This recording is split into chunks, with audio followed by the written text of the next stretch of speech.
Being recording. So hello everyone, my name is Jacqui Owen and I'm the Relationship Manager at the College of Law in Queensland, and I'm joined by my lovely colleague Tara Cush, who is herself a Griffith University law graduate and one of our lecturers in the practical legal training course as well.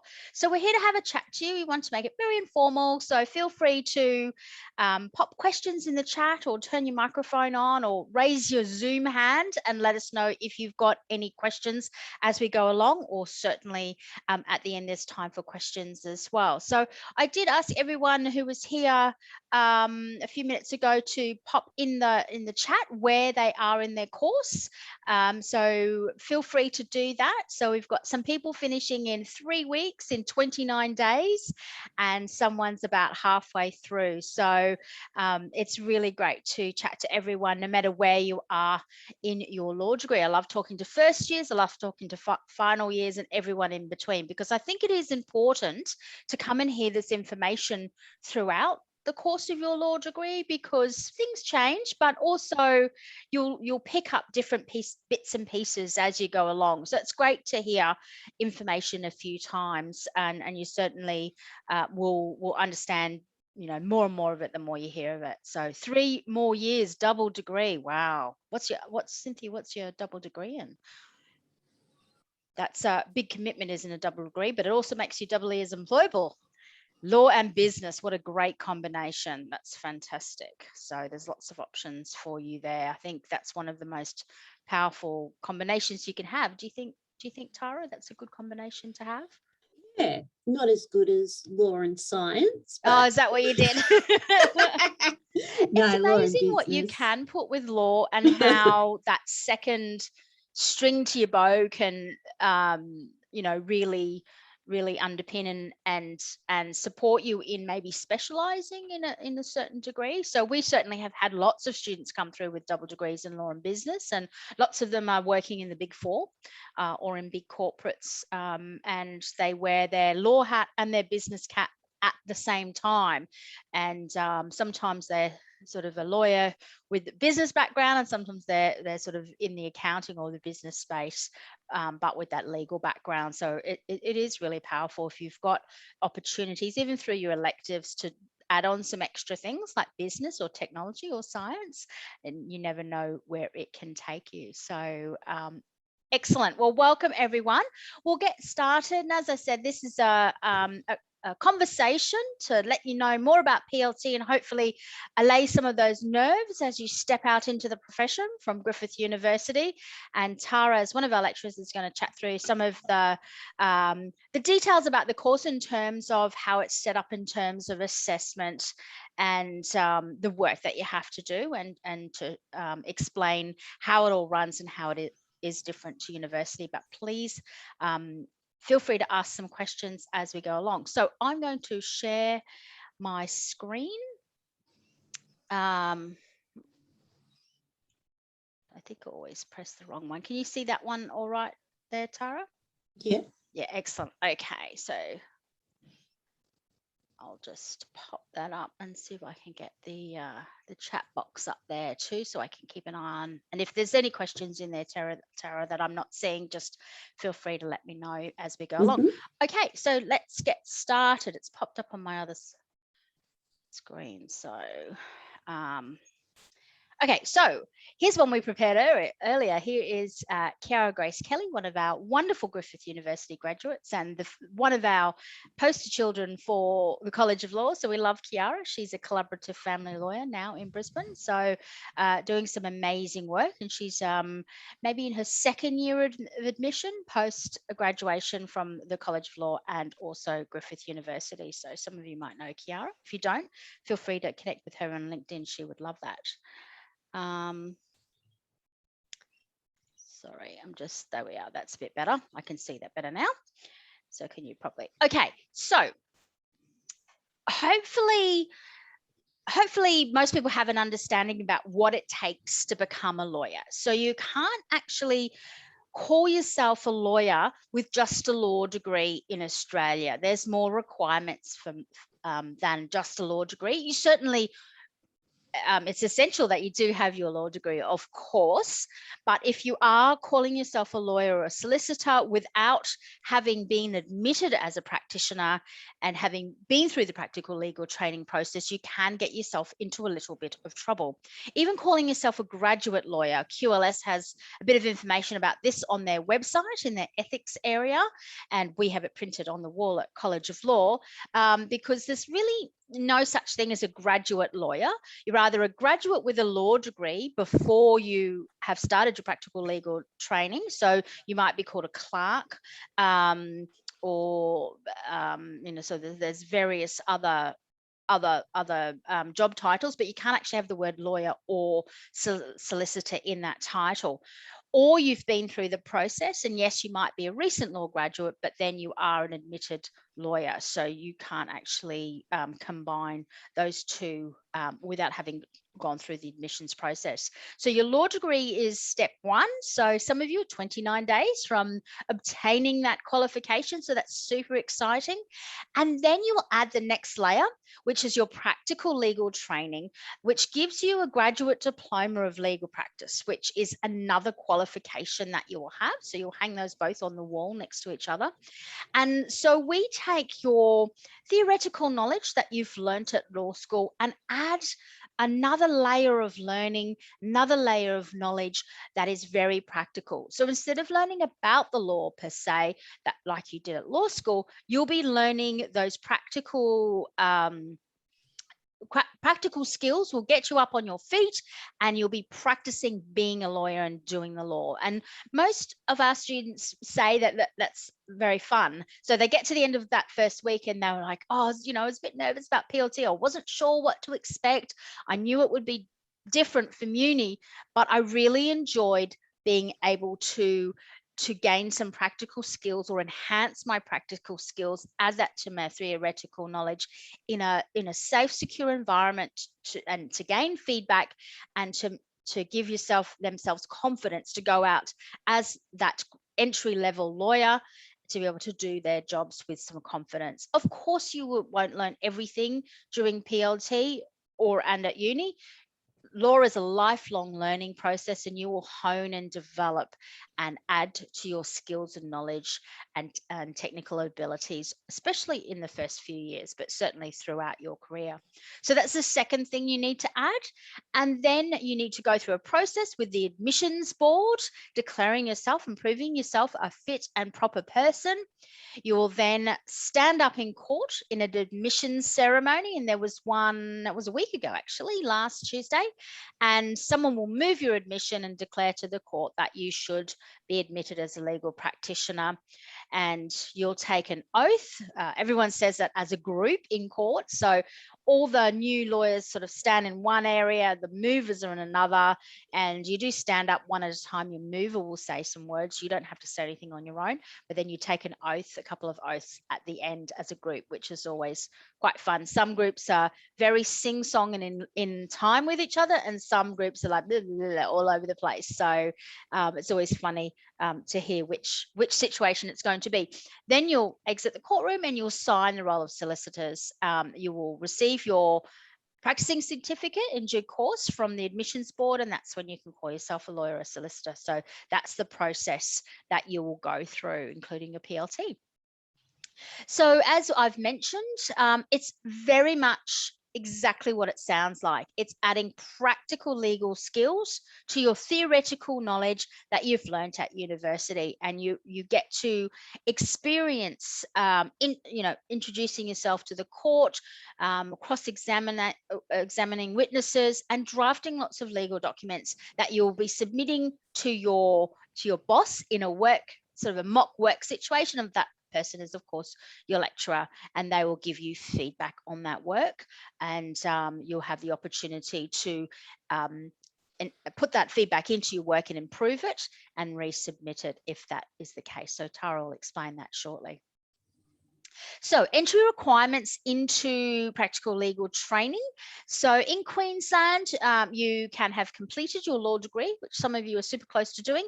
Now, you also can come in a little bit early. And I do find that this sometimes does apply to Griffith students quite a lot. Sometimes because you're on the trimester system, your final trimester, you might only be doing a couple of subjects. Now, if you have completed your previously 11 and those 2 subjects are electives, you may apply to the admissions board to come in at that stage. So it might be in that final trimester. It's totally up to you.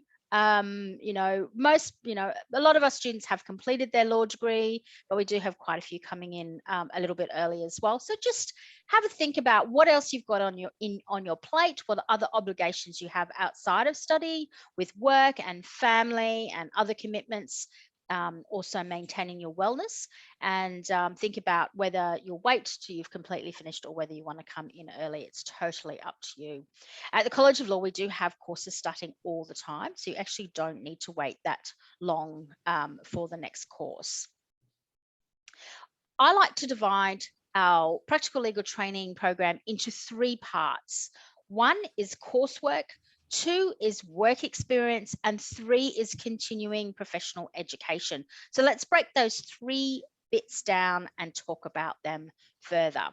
We'll talk about coursework first, and then Tara can give you a little bit more of some insight into that. So our program involves 5 compulsory subjects that everyone will do, including lawyer skills. Most of that is done over a 1-week intensive workshop. So it's 5 days, Monday to Friday, full-time, 9 to 5. Now, if you are a full-time student, you do that week full-time. If you're a part-time student, you still do that week full-time, and then you move into the rest of your program on a part-time mode. Before COVID, we would teach that face-to-face in a classroom. On the Gold Coast, we would quite often do that at Griffith University in the moot court or in another room. And in Brisbane, we would do that at the College of Law, which is very conveniently located across the road from King George Square, just up from the train station and next to the big bus stop. So, but of course, COVID happened and we've moved that week online. So it is still, there's sort of 2 different onlines. That first week is in a Zoom classroom situation, which I'm sure you're very familiar with now. And then the rest of it is working through your work. No lectures, no tutes, no classes. You're doing it in and around your other obligations of work and family and whatever else you've got going on, and submitting that to your lecturer. So we are actually looking to come back to the Gold Coast this November, and after 2 years away. So I'll give you a bit more information about dates and requirements for that. So 5 compulsory subjects, including the lawyer skills, and then 2 elective subjects that you'll choose maybe according to what you really have loved at uni, where you see your career taking you, where you're working now. It is up to you in most cases. Sometimes you might be working for a firm that are paying for your PLT, and they might have a little bit of say in what electives that you do. But that's the list that you have there to choose from. Of course, if you don't do a particular subject and end up working in that area, that's absolutely fine. You don't have to have done that elective to work in that area of law. So, for example, you might not do family law practices as an elective, but you might end up working in family law down the track. You might like to come back to the College of Law and do one of our very practical master's programs to enhance your knowledge in that area and maybe set yourself up on the path to specialist accreditation. Okay, so I mentioned that there was 2 ways you could do it: full-time, which is 15 weeks, and 30 weeks part-time. So it's basically just done at a half pace. And if we recommend, if you're working full-time, that you should probably do the course part-time. Of course, there's some people that do full-time work and full-time study. That's very intense, and we encourage you to look after your mental health and your stress levels, and try and maintain some sort of a work-life balance, and maybe the part-time option is a good idea if you're working full-time. So as I mentioned, 1 week full-time for the full-time program in an intensive workshop situation, Monday to Friday, 9 to 5, and the rest online, and then the part-time course is 1 week full-time, and then the rest part-time. Great question from Chantal. Are you able to change between the modes if you get a job mid-course? So you can't go from part-time to full-time because you're already too far behind, and we very rarely have people wanting to go that way.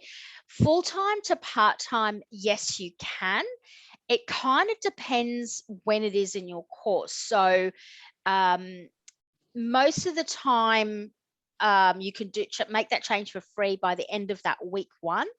But let's say something happened halfway the course, and often it is that you've got a job, you can drop back. So what happens is they would re-enroll you into the part-time course coming behind you, and we have those courses happening all the time. So they would take you out of that full-time course, put you into a part-time course at the same time, and then you do the rest of the course. So you'd actually go into a different group. And sometimes there might be an admin fee for that. It depends on the situation. And it's always best to sort of get to the end of a subject and then make that move. So if that does happen, the first thing to do is to chat to your lecturer or to get onto our student services team and get some advice as to where you are, when the next course is coming behind you, and when the next the best time to do that for you is. So we kind of work through that on a case by case situation. So you can still work as an intern in a firm or company and still be completing PLT. Absolutely. The College of Law is actually the preferred supplier of probably 3/4 of firms across Australia. And we're embedded in their graduate program. So lecturers like Tara might actually be sent down to the firm rather than students coming up to the College of Law to do their PLT. This is in non-COVID times, of course. And then we have a lecturer that looks after that group. So they're doing it at the same time. Probably most of the people that come to us, or at least 80%, 70%, I'm not sure of the exact number, a lot of students have already got jobs and are working, and College of Law is designed to be done in and around work. You can, of course, do it when you're not working. It's very flexible, but yes, most of our students are either in their full-time graduate role that is their job that they've got after uni, or they might be doing a shorter term placement. So we'll talk about work experience in a minute, actually. So that's a great question. So I mentioned that there was different ways, different options to do that 1 week intensive. So it's all of our Brisbane, what are normally our Brisbane-based courses are online at the moment. So this is probably actually going past October. It's probably looking like being into the new year at this stage. Of course, we never know with COVID, do we? But through November and possibly into January and a little bit further, those that will be 100% online. So you'll do your week 1 in a Zoom room, in a Zoom classroom. So that's great, because if you are based at the Gold Coast or anywhere else, you can do more courses than just the ones we offer at the Gold Coast twice a year. And of course, study anywhere that you have a great have a quiet space and internet connection from.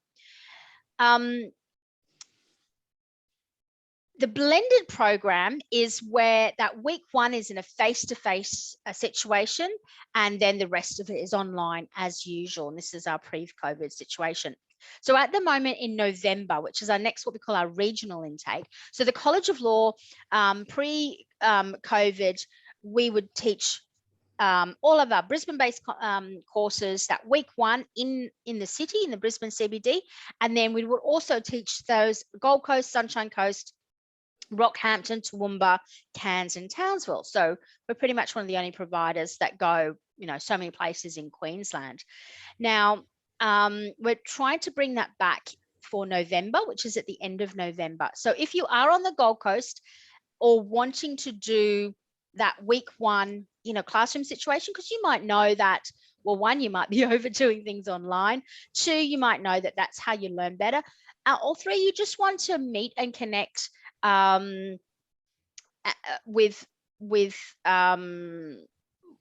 with people from various different unis as well as Griffith, you might want to come and do that face to face. So that one in November, it has to have a minimum of 10 people. So if registered for it to go ahead. So if you are even thinking about doing that one, enroll into that one as soon as you can. You don't have to have done your final exams or be finished or have your Griffith University results. You can enroll in that right now today, and tell all your friends, because we do need to gather at least 10 people up for that course to go ahead. If it doesn't get to 10 people, then it'll be moved online. So that one's sort of a little bit touch and go at the moment. We do have the next one in October is a part-time course starting 2 weeks today. Oh, thanks, Tara. 2 weeks yesterday, sorry. On Monday, the 11th of October.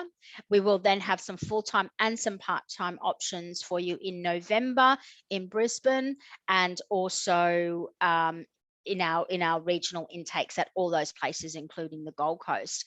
And then we have courses starting in January and February. So if you go to collaw.edu.au/PLT, you can see all the dates, and we can maybe have a look at those at the end.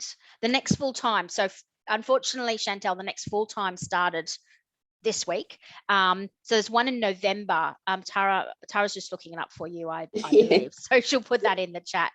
We know it's in November sometimes, but we only get the dates in our heads when we get to that month. So because there's just so many of them, but Tara will look that up for you. Okay, so our practice-based learning helps you think and be a professional from day one. So it's all about taking your theoretical knowledge, adding some practical skills, and you coming out as a competent entry-level lawyer at the end. That is what we're aiming for. So we're practicing being lawyers in a safe and secure environment.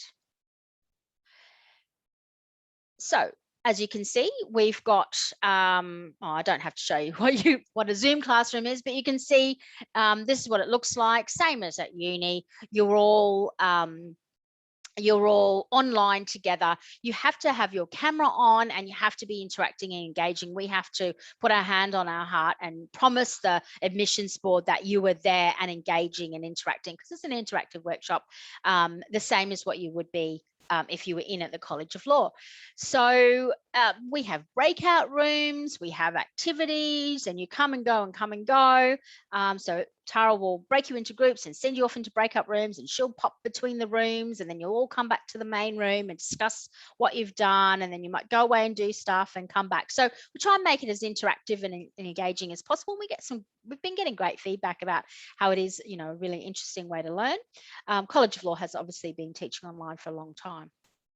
So, thanks for that, Tara. 15th of November is the next full-time course, and then there'll be a part-time one straight after that, and then regional is part-time and full-time. So there's 2 more. There should be, I'd say, 3 more part-time opportunities and 2 more full-time opportunities before the end of the year. Then we have a little break for Christmas, and then we're back in January for another full-time and part-time. So there's lots of options between now and sort of March, heaps and heaps of options for you. So depending on how much of a break you want to have over Christmas. So Tara, this looks very exciting. This is our system. And I might get you to go through what this is all about and how we break things down into tasks, activities leading towards our final exam for each subject. Yep. Okay. So this looks like civil litigation, but regardless of the subject, all the subjects are set up like this. So you'll see a reference to task 1. And tasks are made up of activities. So in this example, there's 3 activities to task 1, but usually it will be 2 activities. Civil is just a little bit different because we're just trying to get through a fair bit of information so we can get ready with you to do a practice hearing, etc. So like I say, most of the time you'll have 2 activities for a task, and you have to be considered competent for the task. So what happens is that you will submit your activities to your online lecturer, who will then provide you with feedback. Sometimes you may need to resubmit, but you'll know why, because you'll have quite extensive feedback. Other times, you'll just get that feedback and be ticked off. And basically, you need to be ticked off for your activities and to be considered competent for the task. So basically, you've submitted your activities and your lecturer is happy with those. And then you write, you're competent for that task. There's usually 3 tasks. I'm just thinking about the subjects. Let's see, ethics, there's 4, but that's a bit of an outlier. So for most of the subjects, there will be 3 tasks. So each consisting of 2 activities that you have to submit. And once you're competent in each of those, that's sort of your first, I guess, gateway to get into being eligible for an oral assessment. The second, I guess, gateway, or the second thing you need to do is a multiple choice test for each subject. This is online. There's 30 questions. You need to get at least 50%. We don't go through and mark those. Basically the computer tells you the answers, really. But it's a really good tool to get ready for your oral assessment, basically. So like I say, you need to be competent in your task. You need to do your multiple choice test, and obviously you need to sign up for your oral assessment as well. So oral assessments are set for a certain date, but you can pick the actual time within that date. But like everything, first come, first serve. So you'll be notified that you can sign up for oral assessments, and if you want 9 o'clock, I guess you better be ready to go online and book yourself in. So that's all through the same learning portal. All the materials for every subject, are a click away. Basically, you'll be able to access them through the learning portal, your activities through the learning portal, your actual oral assessment through the learning portal. We use WebEx, which some of you may be familiar with because it's getting used a bit more frequently now. Communication with your lecturer or other students through the learning portal. So basically everything is there for you. Oral assessment wise, the oral assessments are between 45 minutes to an hour.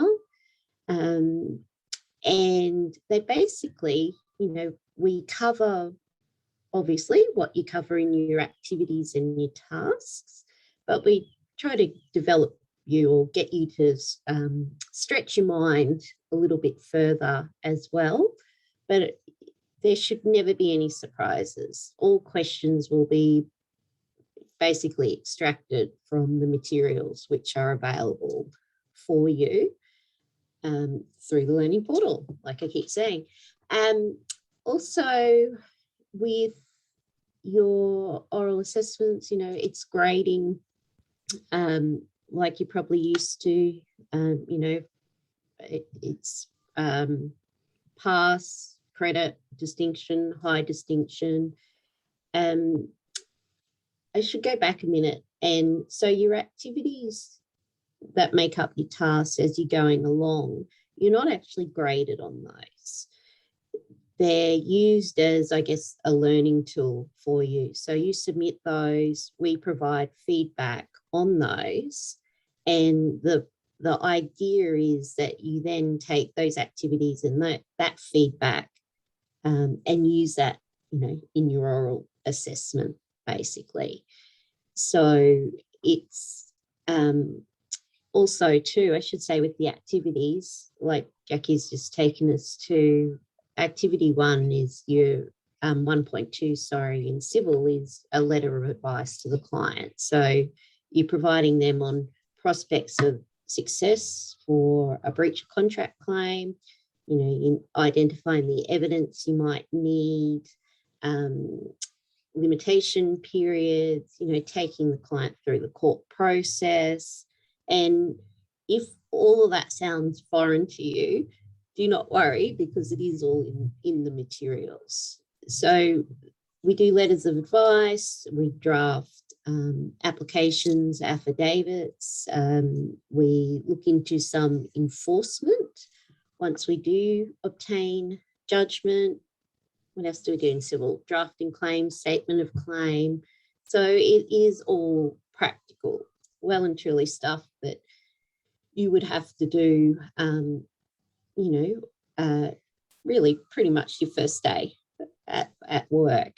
Then also with civil, we do a hearing. So you have a fact scenario where you have to draft the court documents, and then you prepare your written submissions, and then through the oral assessment, we have a hearing. So your assessor becomes the judge, and we go through, a process, a hearing of an interlocutory application as well. So I guess that's a bit of a crash course in what a subject can be like.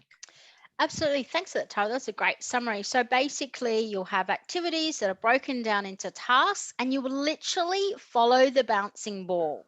So here's a timetable. I think this is a part-time timetable that was from at the beginning of the year. You can see some public holidays in there, and it's all laid out for you. So whether you're a part-time student or a full-time student, you'll get that at the beginning. It'll say, completely at the beginning, here's where your workshops are, here's where everything's due, this is when the exam days are, this is when tasks and activities are due, and you literally just follow the bouncing ball.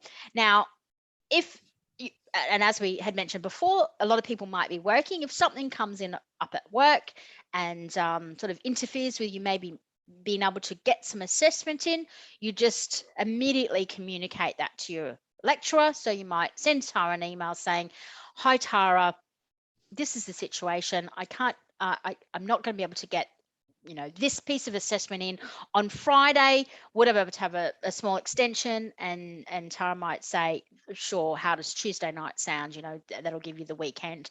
Or whatever it is within our rules. So all of our lecturers have been lawyers or are lawyers still at the moment, working full-time in the law and part-time for us. So they do understand the situation. You won't be the first person ever to have this conversation, but just keep in contact, and we're there to work the course around what else you've got to do so that you can meet all your obligations but still get you through the course. So don't just sort of fall off the radar and then sort of pop up at the end. It's really good to keep in touch with your lecturers and let them know what's going on. So you'll get that. As we were seeing before, you'll get all the resources for each and every subject through our learning portal, so you don't have to run off to a law library or go and buy any textbooks. We will provide you with practice papers and materials, but also a lot of stuff online. So videos, documents, links, examples. So heaps and heaps of information there, and everything that you need to do each task and each activity will be provided to you. So there's a lot of information on our learning portal, and you'll get access to that the week before you start. So this is basically how it works, isn't it, Tara, for each activity? First of all, you'll receive your instructions from your manager. So they'll be the evidence and so this is very much in a practical sense, the evidence and the documents and anything that you need to know from your manager. So basically from your lecturer through the portal. You'll have access to resources to help you with that task. If you're not sure, you can email contact your lecturer and get further clarification or pointed in the right direction. But everything that you need to do that task will be available through to you. This is the only bit we can't help you with. You do the task. So you take all that information and you'll do whatever practical activity that's required of you for that piece of assessment. You'll submit it online to maybe Tara if she's your lecturer, and then she'll go through that and give you feedback. And that could come in the form of written feedback or even sometimes oral feedback. You'll click on a little button and you'll hear like a voice message left on your work, which is pretty cool. And a lot of the lecturers do like to give you a mix of different feedback. But if you do learn better in a particular way, you can obviously request how your feedback comes to you. So sometimes that feedback is just, hey, this is what could have made it better.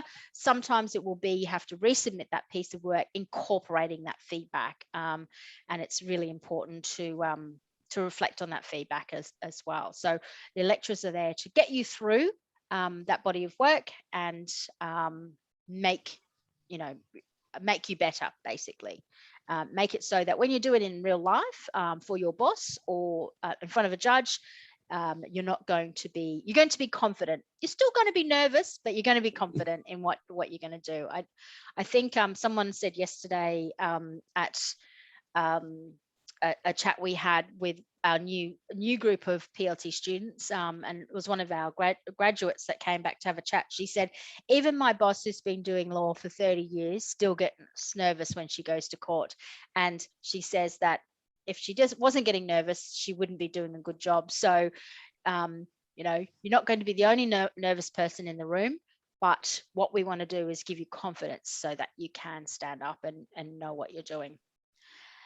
And then you'll do that that quiz, that online quiz that Tara was talking about, and then you'll go through to your oral assessment. And the oral assessments are very much sitting and having a conversation with Tara or one of the other assessors about that subject, what you've learned, what you've produced, and talking about the things that you've done, the things that you learned through that subject. So there's not going to be any surprises coming in, because in real life, your boss doesn't come in and say, hey, I need to know about that matter. Can you please submit a 1,000-word essay to me Friday week? They say, hey, give me an update on that. And it's all about being able to communicate that to your boss or whoever's asking, the senior lawyer that you're working for. Yes, this is where we're up to. This is what I've done. So, and also being able to explain the law in simple and what's happening with a matter to your client. So your client will most likely not have a law degree, and you won't understand maybe a lot of the legal jargon. So it's about explaining that, being able to communicate complex concepts in simple English as well, and that's practicing talking to your client. So that's how that works for every subject as we move through. So as you can see, our lecturers are very knowledgeable and approachable, and they've all had a lot of practical experience. There's hundreds and hundreds of years of combined experience in the law. So some of them are currently working as lawyers, barristers, solicitors, mediators. They're working on tribunals. Any position, pretty much, maybe barring judges, because we're not allowed to have them as our lecturers. But actually, but there are a lot of our past lecturers who have left and gone to the bench. So we're certainly well represented on the bench. So they're bringing that experience and they're bringing that that practical knowledge to you as students. So we have full-time lecturing staff, and we also have a lot of people who have worked for many years of lawyers and are now teaching, but we've also got a lot of part-time staff who are still working in those roles and teach for us part-time. So you're certainly in good hands. So that's the coursework. So if you've got any questions about that, either save them from the end or pop them in the chat box, or turn your microphone and camera on and let us know. So that's the first part of PLT. So you'll tick that off over 30 weeks if you're a part-time student, or 15 weeks if you're a full-time student. Now, we did touch on work experience, so let's really have a good chat about that. This is section 2. Okay, so you can be doing your work experience at the same time. You can do some of it actually before you get to PLT, and you might choose to do it after you've done your coursework. It's totally up to you. College is very flexible in and around your life and your situation and how you want to work it. But obviously you do need a tick off in coursework, work experience, and also your CPE before we can issue you with your completion certificate and your graduate diploma of legal practice, which is what you need to take to the admissions board. However, it is up to you. You guys are in control of your own situation according to what else you've got going on. So at the moment, we've got 3 options for work experience. The 75 day is our standard option that's always been available and will continue to be available. And I'll go through some further details of that shortly. The short format, again, we've always had this option and we'll continue to have this option. It's 15 days of work experience plus a subject called the clinical experience module. So it's 1 extra subject, which is why it cuts down those days by 60.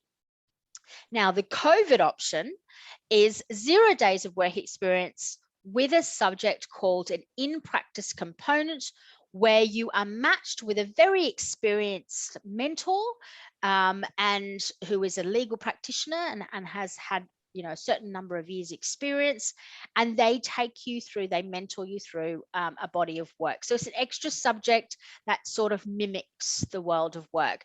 That has only been available since COVID. At the moment, I can tell you that it will be continue to be available through till June next year, the end of financial year next year. So those coming to the course over Christmas do have, or between now and sort of the beginning of the year, will have this option.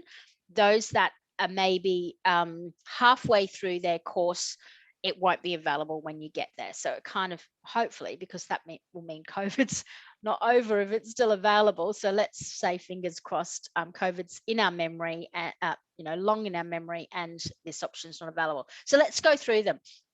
So the standard option, so for those that, as we mentioned, might be working in a graduate role in their dream first job out of uni, it's an ongoing role, or it might be a placement, doesn't matter. You do 75 days of work experience and a reflective journal. And the reflective journal is based on the final 15 days of work experience. So those 75 days can be broken down into 60 days of work experience done prior to starting PLT. So let's just say that those of you who only have 29 days to go, so that's Joanna's situation. Joanna's coming to us in November. Let's just say she's starting in November this year, just as an example. We can look back to before we'd even heard the word COVID-19 or coronavirus, December 2019. That feels like a lifetime ago, but it wasn't. It was, on the other hand, it only does feel like 10 minutes ago.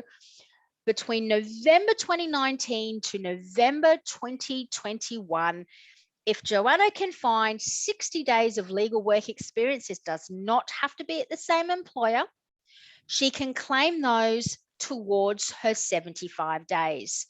Now, the final 15 days has to be completed during the time of her coursework or in the 2 years after PLT coursework. So you've got, as you can see, a total of 4 and a bit years to do that. Now, you do your reflective journal, and then that's done and dusted. So those people will only pay their course fee. We're a bit of a user pay provider at College of Law. So if you're doing that one, that's all your materials, all your access, everything that you need is just there in your course fee. If you're like, I want to move through a bit more quickly, sometimes people are working in non-legal jobs and really can't take they have to go and do a voluntary position for 15 days to get the work experience done, and 75 days not being paid is not not really even possible, is it, if you've still got to pay the rent and the mortgage and all those fun adulting things that we do these days. You can do 15 days of work experience during or after your PLT. And again, you've got 2 years. You then enroll in an extra subject called the clinical experience module. So you're just paying for that extra subject just if you're doing it. And you'll do that body of work, and then that will tick off your work experience. Also, if you're like, oh, we've got all sorts of situations. So let's just say you are working in a non-legal role, you can't take time off, or it's for whatever reason you haven't been able to get a placement, you might consider this. So we match you with a mentor, you enroll in that subject, you're paying for that extra subject just if you're doing it, and it's called the in-practice component, 0 days of work experience.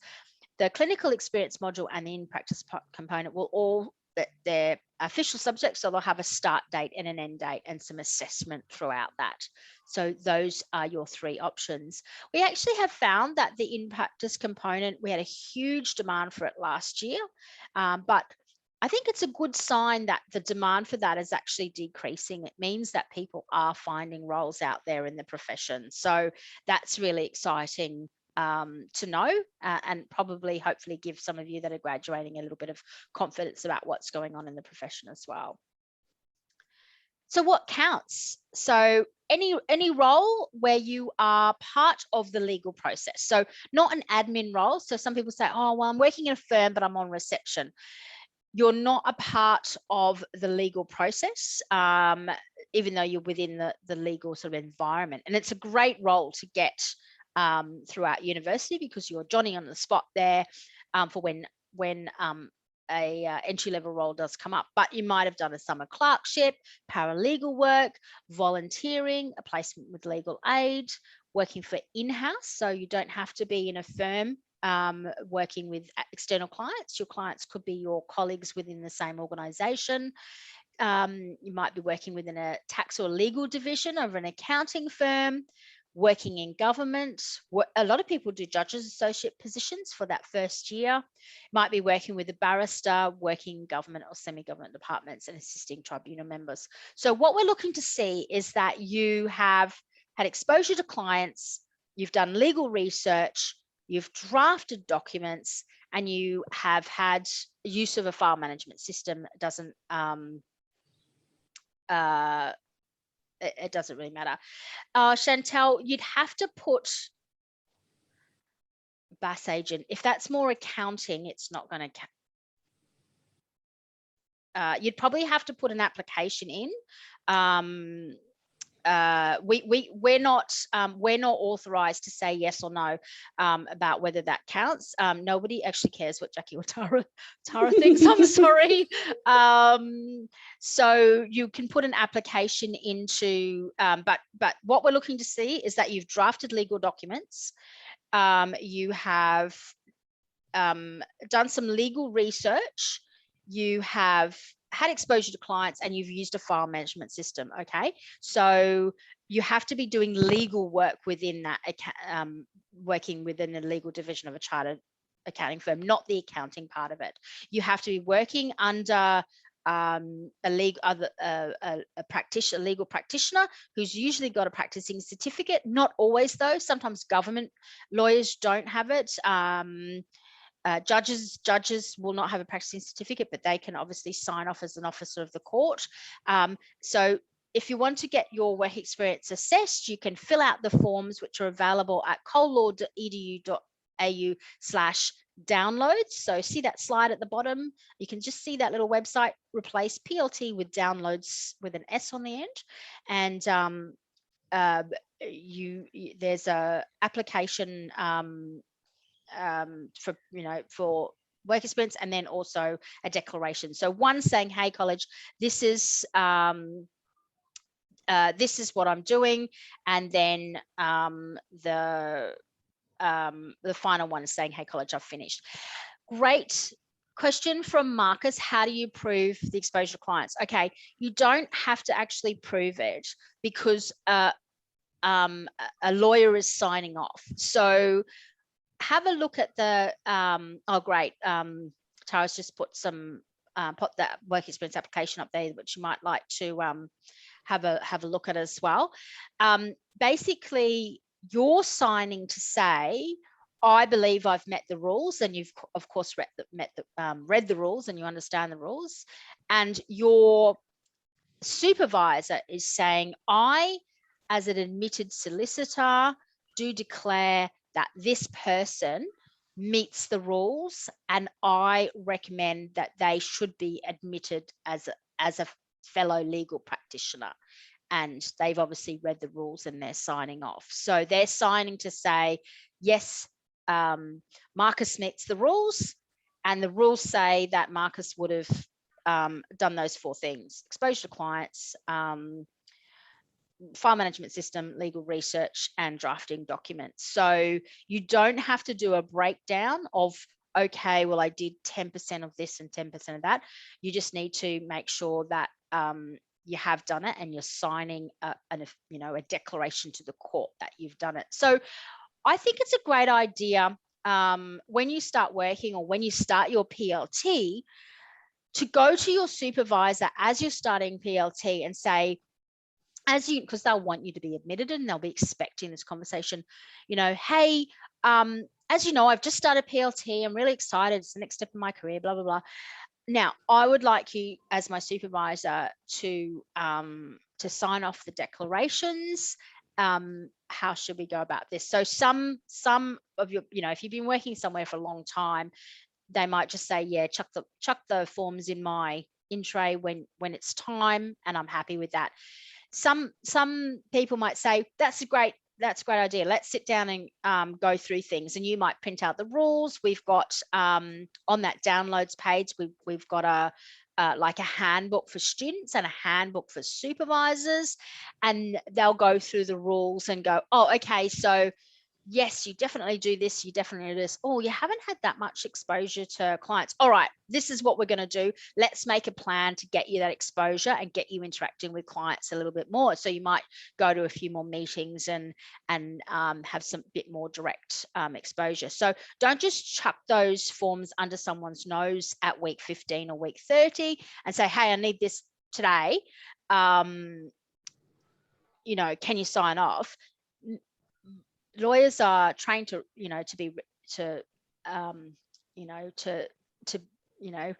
worry about risk, and they might go, oh, but I wasn't watching, I didn't know, I would have done that differently. Give them the opportunity to have those conversations with you throughout the time. Some bosses will say, hey, that's great. I think all right, let's get you working on that project to get you some more legal research experience. Let's get you working on that. And so they might give you different tasks to make sure. Great question as well. Does the supervisor for the annexure work placement have to be the same person for 75 days? No, it doesn't, but each person needs a set of forms. So the form at the beginning and the form at the end. So you might be doing a secondment. So you might be working for totally different firms. So let's just say you work for me for 30 days and then you work for Tara for 45. I would sign the declaration at the beginning and the application at the beginning and the application at the end, and you would fill in all those details and we would submit that, and that counts for 30 days. And then you've gone over to Tara's firm and you do another set of forms, the application and then the declaration at the end. And then you fill it all out and sign it, and Tara fills it all out, and that's 45 days. Because you're with Tara for the last 15, then you would do the journal based on the last 15 days with Tara. She would sign it and you would sign it. If you're at the same firm, it does have to be the same person beginning and end, because it's not blah, blah, blah firm signing you off. It's Jacqui or Tara or Mary or Bob that's signing you off. It's that actual person. But let's just say you do a secondment. So you're in the same firm and you go here and then you go there and you go there. You would just get each person to do that firm. Usually if it's a program like that, they've done it heaps before every year. And so your HR people will go, this is how we do it. They'll know what to do. But if you're ever not sure, just give the College of Law a ring, and the student services team. But let's just say you can do 20 days here, 20 days there, 15 days there, at lots of different firms. So it does not have to be the same place. I hope that answers that question, Marcus. And again, it's very much on a case-by-case basis. And if you're not sure, ring our student services team and they can talk you through it. But I really do, I love all your questions. So thank you very much. Remote supervision these days is available. Of course, this came about with COVID, and this is just a little extra form that says how you were supervised, what contact you had with your supervisor, and how often, and how they, went through your work. So that's pretty easy form as well. Okay, so that's part 2, which is the work experience component. So you'll tick that off, the coursework off, you'll tick off work experience, and that leaves one more little checkbox to tick off. And this is your CPE. CPE stands for Continuing Professional Development or Education. So CPD is development, CPE is education. So same thing, different name.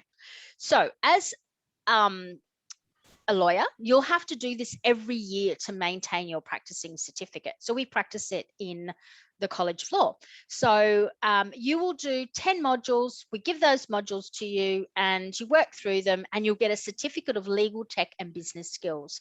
So we're the only provider to offer something like this. It's an extra certificate, and it's very much in line with our Centre for Legal Innovation that we have at the College of Law, talking about how technology is really affecting the law and how important it is. So a lot of people do enjoy this bit, and it's all about developing those business skills, because while the law is a profession and it will continue to be, it's also a business, and you do need to keep the money coming in and the lights on and your salary paid, most importantly. And as you move up through the ranks in any sort of legal organization, you will be expected to bring in the money and the business and the matters. And we also talk about networking and personal brand. So putting yourself out there, connecting for sort of to build your own career, as well as that's important skills for later on when you are bringing business. So basically 10 online seminars and short courses, they add together, tick off your CPE, and also give you an extra certificate. So pretty much just do 1 or 2 a weekend as you're going through your course, and you'll be done with that. So that's pretty easy. I think we've just had word that our fees are not changing for 2022. The board's just met. I believe that's going to be the case. It hasn't been officially announced, but that is our feeling at the moment, I've been told. So as if you're just doing the standard format, you'll just pay your course fees, which are $9,640. And that's it if you're doing that standard format of work experience. If you are doing the clinical experience module with the 15 days short format, you'll pay for that extra subject. And if you're doing the in-practice component with 0 days work experience, if that's available for you, you'll pay that extra subject. All of your fees are available to be put on fee help, which is the equivalent for postgraduate degrees. Many of you used HEX as you went through your uni. All right, let's zip through some of this information. Why study at the College of Law? We are part and parcel of the Queensland legal profession, and we have been for nearly 20 years. So the College of Law only exists at the request of the profession. So we've been around for sort of 50 years in Sydney, where our sort of head office is, our global head office is. However, firms got sick of sending all their new graduates down to Sydney, and they said, hey, why aren't we doing this in Queensland? And so the College of Law Queensland was born at the request of the profession, and we only exist to train lawyers. That is our 100% what we do. We don't do undergraduate degrees. We do practical legal training. We do master's programs. We do CPD. We do our legal practice management course, which is the ticket that you need to be to hang out your own shingle or be a partner. And we also do mediation training as well. So that's all we do. We train lawyers, and we're very, very ingrained in the profession. Our program is taught by the profession. at the request of the profession, developed by the profession, and assessed by the profession as well. We teach all over Queensland. So apart from Brisbane, that face-to-face week in non-COVID times is also taught in Cairns, the Gold Coast, Sunshine Coast, Rockhampton, Townsville and Toowoomba. So we pretty much go all over the shop. Of course, we're accredited by the Queensland Legal Practitioners Admissions Board, and we give you very state-specific information. So your practice papers and the information that you're getting will be Queensland.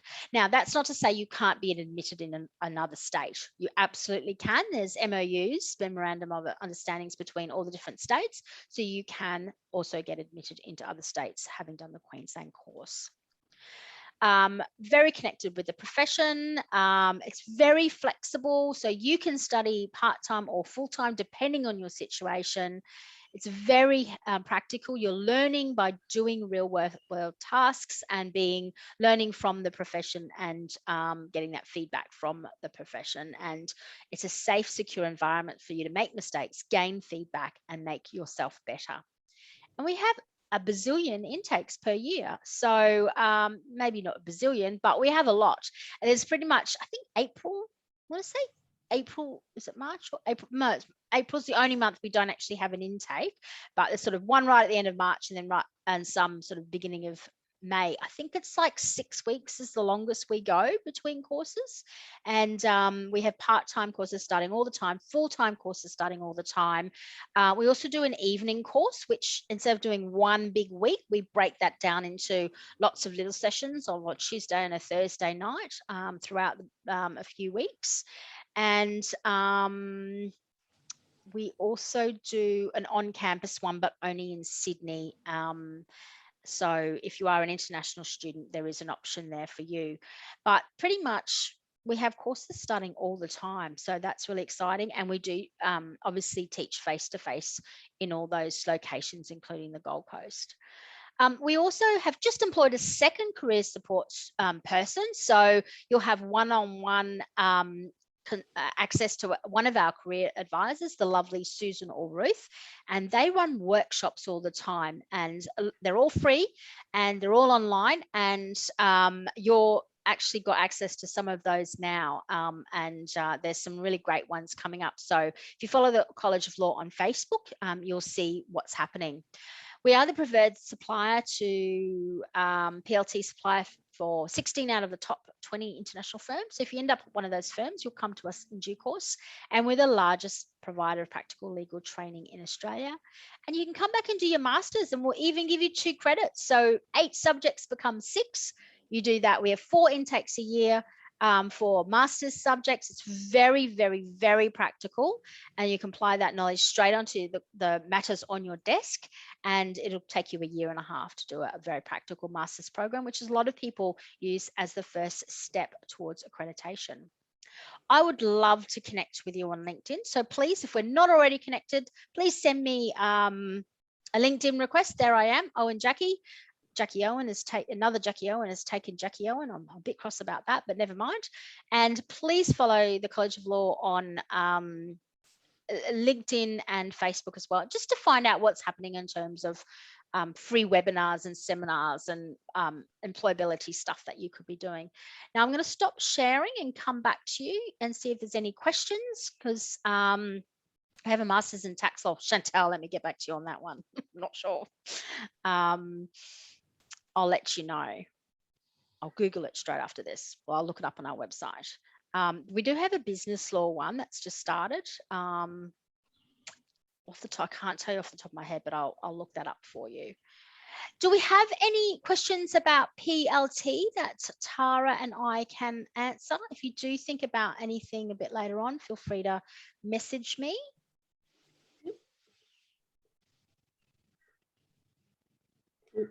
Karen's got a question. Yes, can't see it. Oh, she's got a sorry, I'm not on the right thing. Yes, Karen, feel free to flick your microphone on and hit us with a question. Hi, unfortunately, I'm not going to turn my camera on just because my internet, I keep getting like an unstable message, and so I figured it'll help it out. Got you. But so I was curious if in order to enroll, is it just a matter of paying your fee, or is there like a minimum GPA and other parts of the application that might be required? You just have to have a law degree. So Okay. if Griffith has deemed to give you that law degree, then that's what we require. And so obviously you would have got through with the minimum requirements.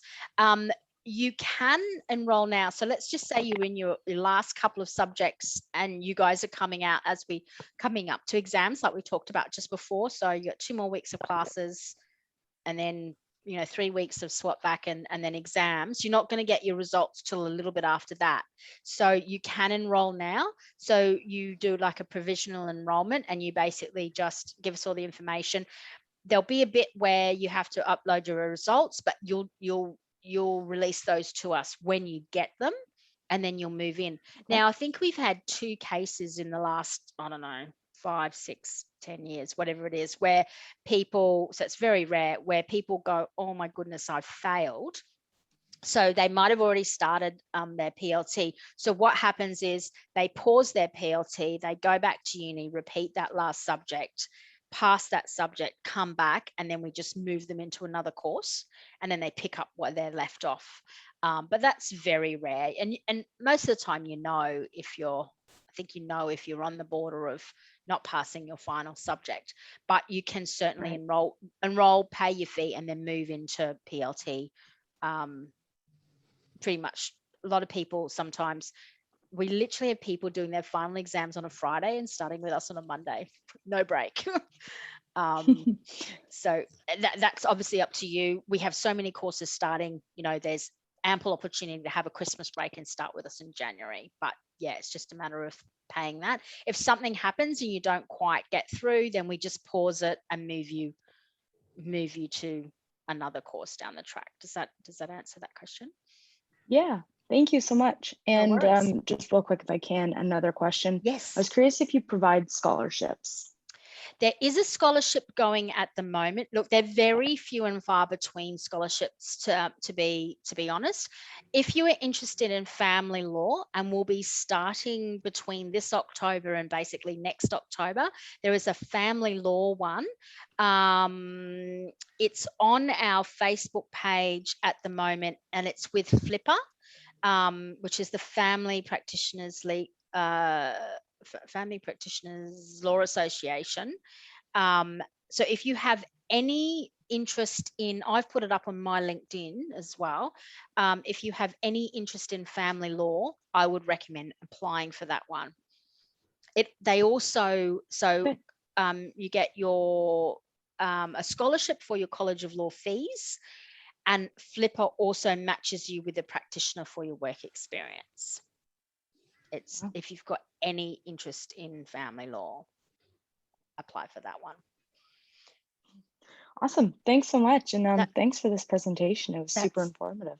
That's my absolute pleasure. If you're thinking of a question like later this afternoon, you know how sometimes when you hear stuff and then you're thinking about it and then you go, oh, should have asked that. Just email me or link with me on LinkedIn or give me a call. More than happy to do that. So I'll put my email address in the at collaw.edu.au.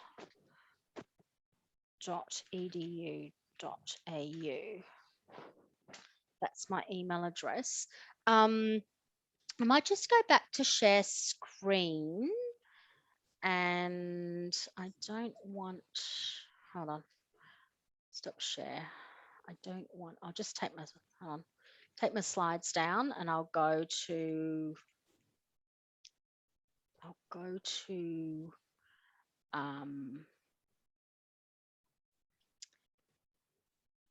just find this, I'll just go to the College of Law Facebook page, and I'll just show you this. I'll see if I can find.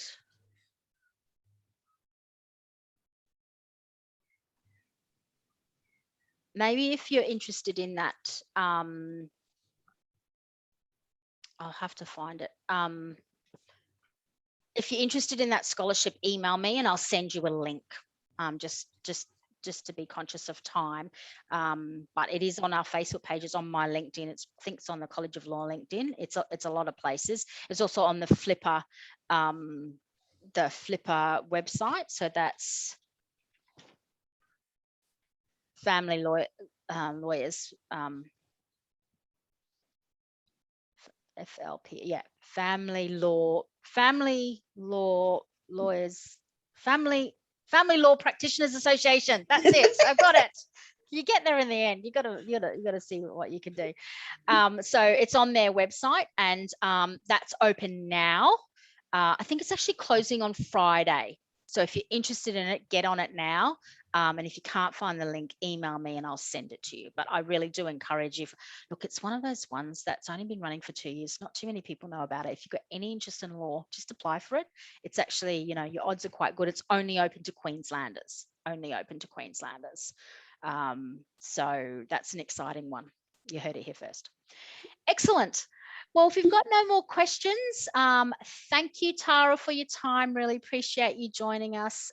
Thank you to everyone who took the time out of your day to come along. And thanks to Joanna for organising this session. And for those of you joining us on the Nathan campus, and Chloe, also for putting it out on the Nathan campus. And no matter where you're joining us from, I really do appreciate you joining us and taking the time out of your day. So thanks, everyone. I'll sign off now. And if you've got any questions that you think of later, just shoot me an email. Be more than happy to chat offline. Thanks, everyone. Thank you. Bye. Oh, thanks, Cynthia. Talk soon. Bye.